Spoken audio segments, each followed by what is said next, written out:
The fair had everything. When you tired of the auto racing, you could always watch the camels run. That is, if you weren't chasing after the penny toss car or gawking at the movie stars and celebrities. Fatty Arbuckle and Mabel Normand, for instance, or listening to John Philip Sousa lead the band in the Court of the Universe. There were daredevils to amaze you.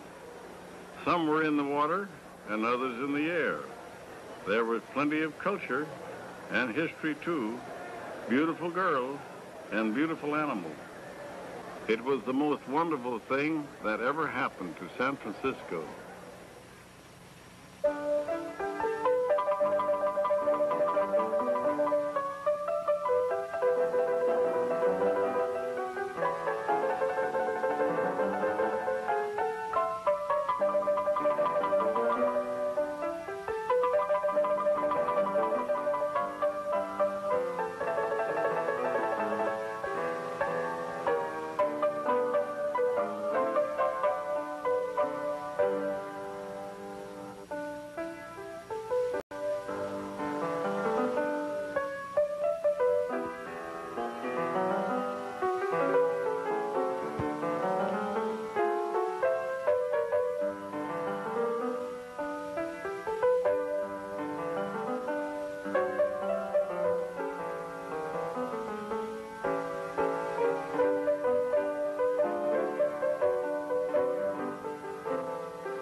It had been a very busy century.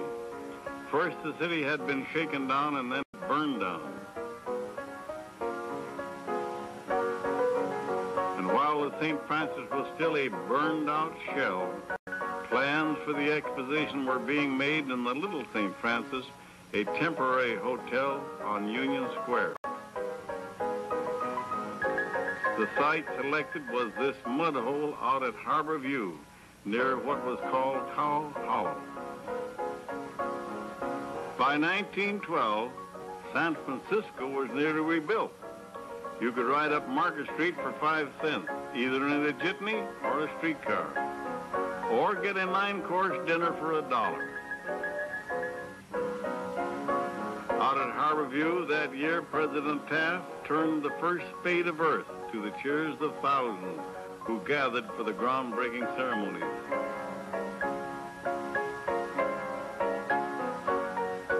And from what was once a swamp, a sunset city of pale travertine with green bronze domes began to rise.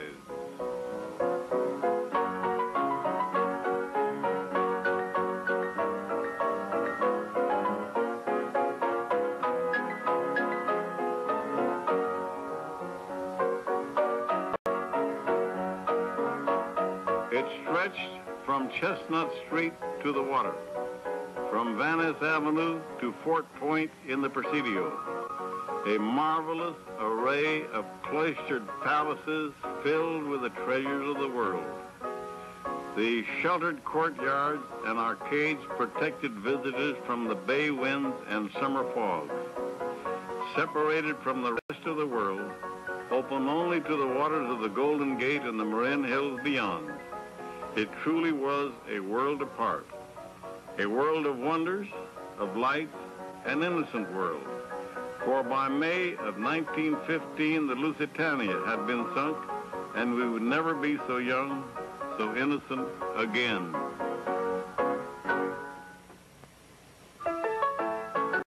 Opening day, February 20th, 1915, 200,000 people stood inside the Scott Street Gate in the South Garden. They waited for President Wilson to press a golden telegraph key.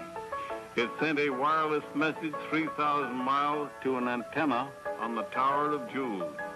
This signal started the wheels of the giant diesel engine in the Palace of Machinery rotating, and the fountain of energy gushed forth, and a magical summer started for the people of San Francisco.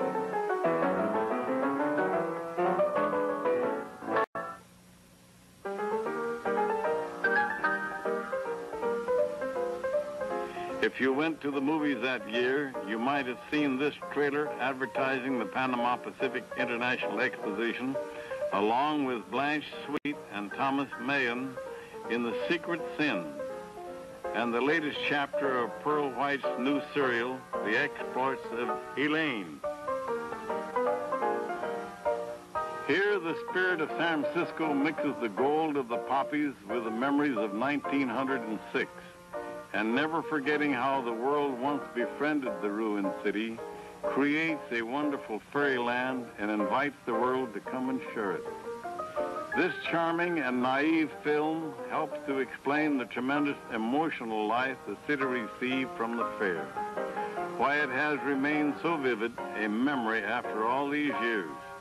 The exposition was really a symbol, a triumphant sign to the world that San Francisco had risen from the ashes.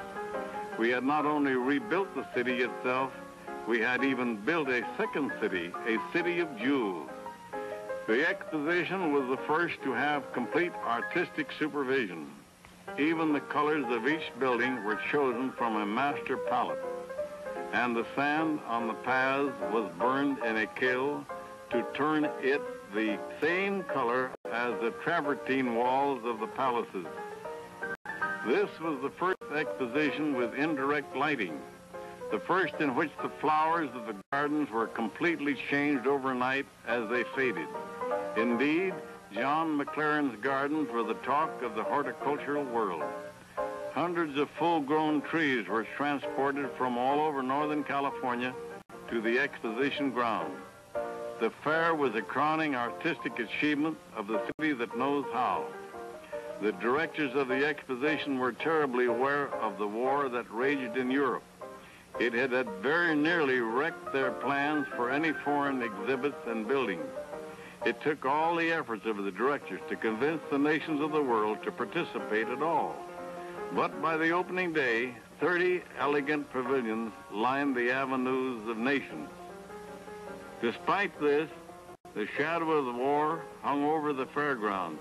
As if in a premonition, the lights seemed brighter, the music more gay.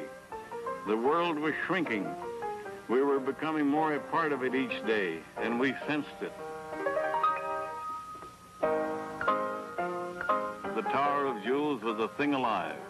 On it hung 125,000 polished jewels of Bohemian glass, backed by bits of mirror. Shrouded by fog, they gleamed mysteriously. In the sun, caught by every breeze, they shimmered and sparkled. At night, in the glare of 1,000 arc lamps, they danced and shone like a marvelous colored sun.